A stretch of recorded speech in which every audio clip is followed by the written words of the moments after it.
À la fin du néolithique, 3000 ans avant notre ère, des hommes et des femmes ont inscrit leurs croyances dans le paysage des îles britanniques en y érigeant des centaines de mégalithes et de cercles de pierre.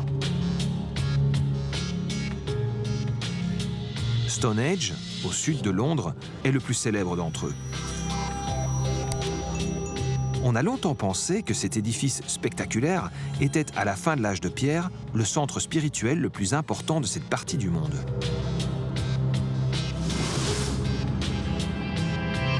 Mais la découverte d'un nouvel édifice bouleverse cette théorie. Des archéologues affirment aujourd'hui que c'est tout au nord, dans le minuscule archipel des Orcades, que se trouvait le centre névralgique des îles britanniques, vers lequel convergeaient les hommes du néolithique.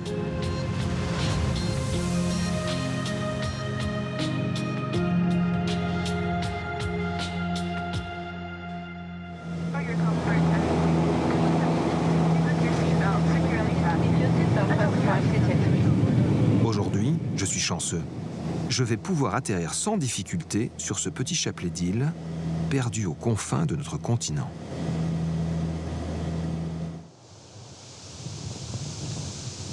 Car souvent, les vents font rage ici et interdisent tout accès aux bateaux et aux avions.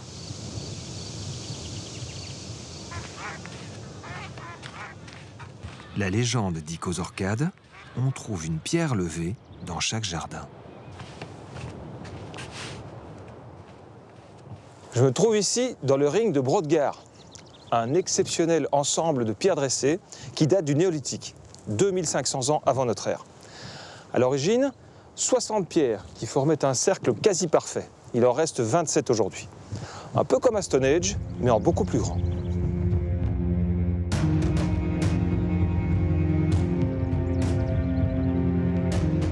Plus grand que Stonehenge, mais surtout beaucoup plus ancien.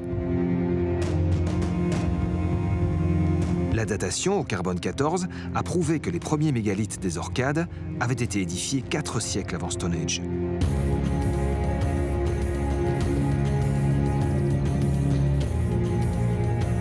C'est le cas de cet autre lieu rituel, situé à quelques centaines de mètres, les pierres de Sténès. Quand ils ont débuté leur enquête, les archéologues savaient donc que les Orcades étaient un lieu majeur pour les hommes du néolithique. La magnifique tombe de Maeshowe le confirme.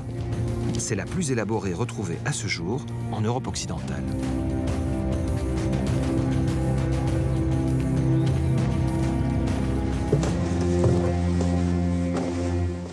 Elle date de 2700 ans avant notre ère. Donc là, on se trouve au centre d'une tombe collective néolithique. Et on peut voir d'ailleurs qu'il y a plusieurs chambres funéraires. Ici, on voit les différentes entrées où étaient déposés les défunts. Et il y a quelque chose de particulier par rapport à cette chambre-là, puisqu'elle est dans l'axe du tunnel par lequel je suis rentré. Et au solstice d'hiver, le soleil couchant vient, par sa lumière, frapper l'entrée du caveau en question. Pourquoi? Ça reste évidemment une énigme complète. On a très peu d'idées quant aux croyances des gens du néolithique, mais ça reste tout de même absolument fascinant.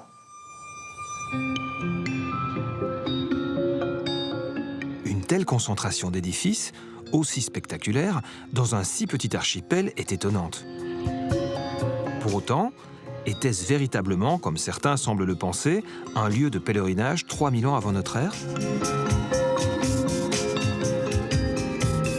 Les archéologues qui l'affirment se fondent sur la découverte d'un édifice hors du commun, qui se situe au croisement des autres monuments, entre le cercle de Brodgar, les pierres de Sténès et la tombe de Maeshowe.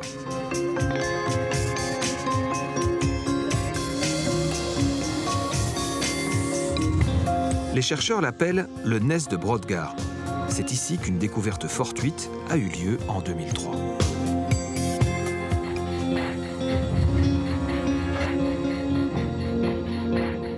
La famille Tate, qui possède cette maison, trouve dans son jardin une pierre dentelée. Il sollicite alors l'avis des archéologues.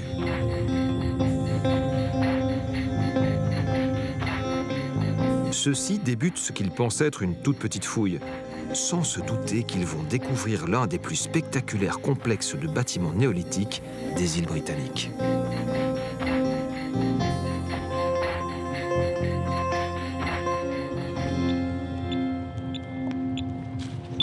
La géoprospection est un outil fondamental pour comprendre l'ampleur de ce site. Grâce à un procédé de résonance magnétique, ce radar permet de visualiser ce qui est enterré sans avoir à creuser. Nick Card est l'archéologue qui dirige l'enquête depuis le début. Il a très vite compris qu'un site majeur attendait de se dévoiler ici, sous ses pieds. Et là, vous avez vu que le site était en fait immense. Oui, quand avec la géophysique, les résultats sont apparus pour la première fois à l'écran, on est resté bouche bée, parce que la taille de ce complexe est tellement massive, monumentale. Ce que la géophysique a révélé, c'est que cette étroite langue de terre qui mesure 250 mètres de long sur une centaine de mètres de large est tout simplement remplie de vestiges archéologiques. Les archéologues avaient rarement vu, même aux Orcades, une telle concentration de vestiges.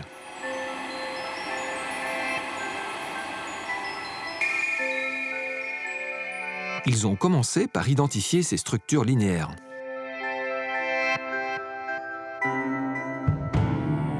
Ils ont alors creusé une tranchée de fouilles et découvert un imposant mur, aujourd'hui refermé pour des questions de conservation. Et donc, ce grand mur, il se trouve là, sous nos pieds. Oui, il est ici, sous nos pieds.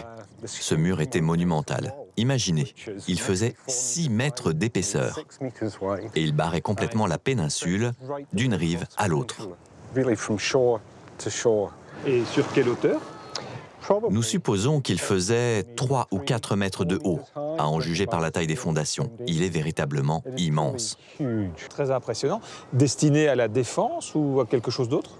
Nous ne pensons pas que c'est un moyen de défense. Je pense qu'il était là pour indiquer le statut prestigieux du site, pour mettre en valeur son importance. Il devait être visible à des kilomètres à la ronde. Cet immense amphithéâtre naturel autour de nous devait dominer le Nez de Brodgar. Cela attirait l'œil et le Nez devait vraiment être le centre d'attraction au milieu de ce paysage.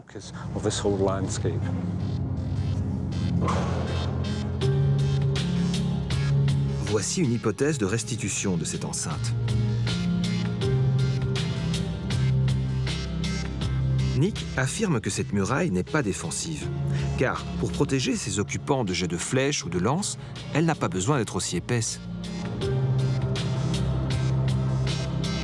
Pour lui, sa fonction serait donc avant tout ostentatoire. Un mur visible de très loin, mais dont l'espace intérieur, lui, est dissimulé au reste du monde.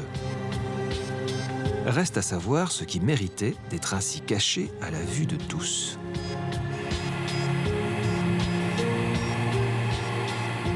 Pour le savoir, Nick a lancé une fouille de très grande envergure. À l'intérieur de cette enceinte, les archéologues ont mis au jour les vestiges d'une douzaine de bâtiments, à l'architecture particulièrement complexe pour l'époque.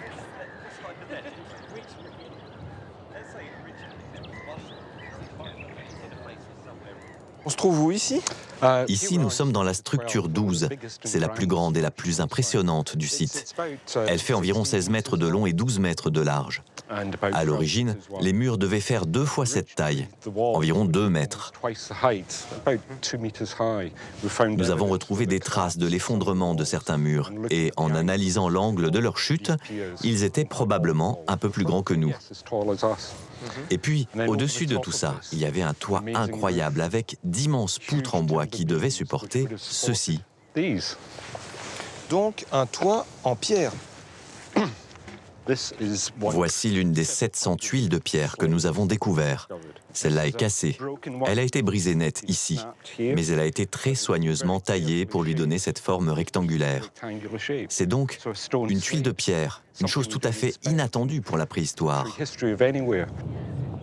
Au néolithique, les toits étaient traditionnellement fabriqués en chaume. Cette découverte est donc étonnante. J'ai certainement sous les yeux les tuiles les plus anciennes d'Europe. Les fouilleurs pensent que cette structure pouvait ressembler à ceci. Rien d'aussi imposant au néolithique n'a été découvert à ce jour. il y avait une douzaine de bâtiments identiques dans l'enceinte du Ness.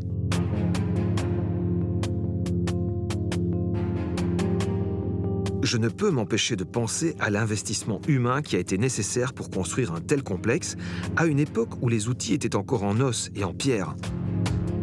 Pourquoi avoir déployé une telle énergie? Les archéologues commencent à comprendre qu'ils ont peut-être mis au jour un complexe bien plus important qu'un simple village.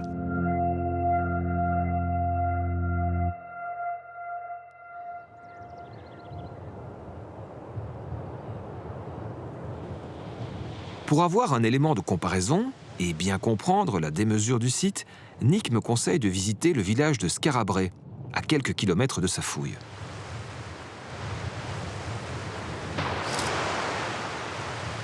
C'est dans des villages comme celui-ci que vivaient les habitants des Orcades, au Néolithique.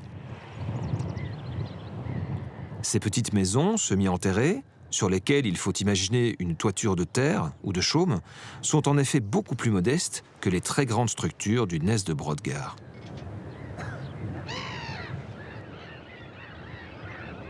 Si le Ness n'était pas un village, alors à quoi était-il destiné? La découverte d'une série d'artefacts va mettre Nick sur la piste. Nous avons quelques belles haches en pierre polie. En voici une qui a été découverte dans ce bâtiment il y a quelques semaines. C'est une roche volcanique très dure et le tranchant est aussi parfait qu'il l'était il y a 5000 ans. Et quel est l'usage d'une hache comme celle-là? On a l'impression que certaines d'entre elles n'ont jamais été utilisées. Elles sont restées trop parfaites et on se demande si ce n'est pas juste pour être exposées. Ceci est peut-être plus flagrant encore avec cet exemple qui a été découvert il y a quelques années. C'est l'une des haches polies les plus spectaculaires que nous avons mises au jour. Une pierre magnifique. C'est un peu comme quand on est allongé sur le dos par un jour d'été et que l'on regarde passer les nuages. Elle a été découverte par l'une de nos étudiantes pendant sa 2e semaine de fouille. Ah, la chance des débutants. Indeed, indeed. C'est sans doute l'une des plus belles haches polies qu'il m'ait été donné de contempler. Il a certainement fallu des dizaines d'heures et un savoir-faire incomparable pour arriver à un tel résultat. Il y a encore d'autres objets, comme celui-ci. C'est une tête de massue en pierre polie. Elle a été brisée en deux et on peut voir la perforation de la pierre, quasiment rectiligne. Beaucoup de celles que nous avons trouvées avaient été brisées en leur milieu. Et on se demande s'il ne s'agit pas d'un acte délibéré, coïncidant avec la mort de leur propriétaire. En voici un autre très bel exemple. Donc des objets magnifiques, certains délibérément cassés, retrouvés dans les couches d'abandon, ce sont des sortes d'offrandes? Oui, je pense que c'est pour cela que nous en retrouvons autant. Cela nous suggère vraiment que nous avons ici quelque chose de très spécial qui ferait partie d'un ensemble ritualisé, organisé, que je ne veux pas appeler religion, mais qui, je pense, avait des accents religieux.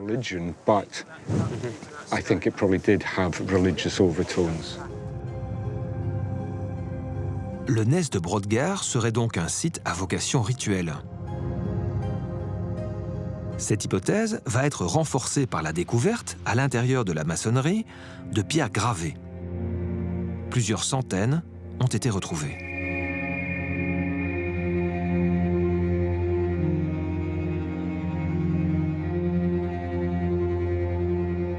Antonia Thomas les a étudiées. Nous avons trouvé près de 700 exemples de pierres décorées à ce jour. Et on en a retrouvé dans tous les bâtiments que nous avons fouillés jusqu'ici. Elles sont dans les murs, elles sont dans les sols, elles sont partout. Elles sont partout, mais elles ne sont pas très faciles à voir. Oui, en effet, elles sont très difficiles à voir. Elles sont presque invisibles, vraiment. Certaines sont tellement fines, si légèrement gravées, qu'il faut les voir avec une lumière comme ça. D'accord. Ah oui, on voit les lignes comme ça, et d'autres dans ce sens-là. Donc 700 pierres décorées, découvertes jusqu'à présent, dans les murs, Pour quelle raison? Ça paraît assez étrange. Oui, ce qui est vraiment curieux, c'est qu'on les retrouve cachés. Cachés dans les murs, cachés dans les structures. Peut-être que les gens n'étaient pas censés les voir. Et lorsqu'elles sont comme ça cachées dans les murs, quelle signification ça peut avoir? Cela soulève beaucoup de questions. Si elles n'étaient pas censées être vues, comment les gens comprenaient-ils le message gravé sur les pierres? Donc je pense que très souvent, ce sont des objets votifs. Elles ont été spécialement gravées pour accomplir l'acte de les placer. Et je pense que ce processus de marquage des pierres est peut-être plus important que leur apparence finale. Grâce à ces indices, Nick et son équipe savent désormais qu'ils ont mis au jour le plus grand centre rituel du néolithique jamais découvert en Europe occidentale. Quel rite se tenait ici? Cette pierre dressée va permettre à Jane Down de lever une partie du voile. Elle était certainement beaucoup plus grande à l'origine. On a ici quelque chose d'un peu étrange, hein, une pierre dressée au milieu d'une cour, mais pas disposée tout à fait par hasard. En effet, c'est une pierre très importante. Nous nous tenons ici juste au centre du site. Nous avons le grand mur qui fait tout le tour de cet immense ensemble de bâtiments. Et ici, nous sommes pile au centre de ce complexe. Cette pierre est donc très importante à nos yeux pour cette raison. Du fait de sa position centrale, les archéologues l'ont surnommé l'Axis Mundi, le centre du monde. Pour bien mesurer l'importance de ce positionnement, Jane me propose de prendre un peu de hauteur. D'ici, on comprend mieux que l'Axis Mundi pointe sur la tombe de Meshau. On saisit également que le Ness est un passage obligé sur le chemin qui conduit du cercle de Brodgar aux pierres de Stenness. Les archéologues ont également mis en évidence son alignement sur le Soleil au moment de l'équinoxe. Pour eux, tout ceci a une signification. Est-ce qu'on peut mettre en relation ces cultes vers les événements saisonniers et l'agriculture, le fait qu'ils étaient fermiers, ces gens du néolithique, des choses de ce style? Oui, je pense que c'est sans doute lié à l'idée de la mort et de la renaissance, puisque cela met en valeur la croissance de la lumière du jour au moment du printemps, qui est une période de fertilité et de régénération. C'est pour cette raison que je pense que ce n'est pas un hasard si l'on retrouve ces alignements. C'est ce qui rend ce lieu si spécial aux yeux des gens du néolithique. Sa position centrale en fait l'Axis Mundi de ce paysage. Une sorte de centre du monde néolithique. Oui, absolument. Les orcades néolithiques sont un endroit très spécial. Il y a beaucoup de gens qui vivent partout sur les îles. Et je pense que pour eux, ce lieu est le centre de leur monde. Le Ness de Brodgar serait donc le centre spirituel de ce chapelet d'îles. Mais les visiteurs de ce site venaient-ils de plus loin encore? Peut-on parler de pèlerinage? Une série de petits objets retrouvés en fouille a mis Roy Towers sur cette piste. Il a étudié leur provenance et il a découvert que le Ness de Brodgar rayonnait bien au-delà des orcades. Roy, ces objets ont été trouvés ici à Brodgar, mais vous avez trouvé qu'ils n'étaient pas originaires du site en réalité. En effet, regardez ceci. C'est une sorte d'obsidienne que nous appelons verre volcanique. Et l'endroit le plus proche où vous pouvez le trouver, c'est sur l'île d'Arran, au large de la côte ouest de l'Écosse. Très loin d'ici, et aussi du silex.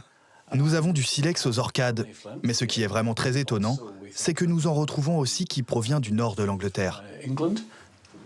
Cette découverte signifie que des hommes ont entrepris de périlleux voyages de plusieurs centaines de kilomètres pour parvenir jusqu'ici. Roy en a eu la confirmation grâce à l'étude de ces fragments de poterie appelés grooved-ware. Elles sont originaires des orcades, mais on en a retrouvé des copies un peu partout au Royaume-Uni. Ce que nous pensons aujourd'hui, c'est que les gens étaient attirés vers ce centre du monde. En venant ici, ils découvraient aussi ces poteries très innovantes pour l'époque. Et donc ils ramenaient le savoir-faire chez eux, parce que les rituels qu'ils voyaient ici devaient être particulièrement marquants pour eux. Et comme on ramène un souvenir, ils ont imprimé le style de ces poteries dans leur tête. Ce style a donc voyagé avec eux. Pourrait-on imaginer que c'est un lieu de pèlerinage où on viendrait pour certaines occasions, des rituels et autres? Oui, c'est ce que nous pensons. Si vous avez un type de poterie qui est originaire d'ici, dans les Orcades, et qui devient la poterie du néolithique en Grande-Bretagne, c'est que ce doit être un important centre d'innovation, peut-être le centre où il s'est passé quelque chose pendant une grande partie du néolithique. Brodgar est un endroit plutôt isolé, sur un archipel, difficile d'accès, et pourtant, les hommes du néolithique ont voyagé jusqu'ici. La définition du mot isolé est très relative. Nous n'avons pas du tout l'impression que c'était un endroit isolé au néolithique. Nous pensons que les gens arrivaient probablement de partout pour voir ce qui se passait ici. Et que voyager, faire des allers-retours, était déjà une chose habituelle pour l'époque. Les scientifiques pensent donc qu'aux alentours de 3000 ans avant notre ère, l'archipel des Orcades était bien un lieu de pèlerinage. Un centre névralgique qui a rayonné jusqu'au sud des îles britanniques. Il aurait entraîné la création du fameux Stone Age, quelques siècles plus tard, vers 2600 avant notre ère. Mais ce monde va bientôt vaciller. Les archéologues ont découvert que 2300 ans avant le tournant de l'ère chrétienne, les hommes ont démonté le Nez de Brodgar. Ils ont également mis au jour les traces d'un immense festin, concomitant de cette destruction, au cours duquel 400 bovins ont été sacrifiés. Que s'est-il donc passé ici? Ingrid Mainland a étudié les reliefs de ce banquet. Donc ce sont les restes d'un festin, mais d'un festin immense, très très grand, avec de nombreuses personnes. Est-ce qu'on a une idée de la raison pour laquelle ils auraient tué autant d'animaux en un seul moment? Il y a dû y avoir une très bonne raison pour tuer autant d'animaux. C'est un sacrifice pour la communauté agricole. Il faut garder à l'esprit que le bétail devait être très important pour eux. Si l'on considère les sociétés néolithiques en général et l'utilisation des animaux à cette époque, ils n'avaient pas tendance à tuer couramment les animaux pour la nourriture. Ils devaient utiliser le bétail essentiellement pour le lait, plutôt que pour la viande. Donc tuer autant d'animaux représente un sacrifice majeur pour la communauté. Ils devaient donc avoir une très bonne raison de le faire. Mais si on regarde le contexte, la raison pour laquelle ils auraient sacrifié est peut-être en rapport avec l'abandon ou un changement assez brusque dans l'utilisation du Nez de Brodgar. Ce dépôt est l'un des derniers que nous trouvons sur le site. Donc il marque la fin de l'utilisation de cette structure. Et il donne le sentiment d'un dépôt de clôture. Alors, je crois qu'il y a de bonnes raisons de penser qu'il s'agit d'un rituel de fin.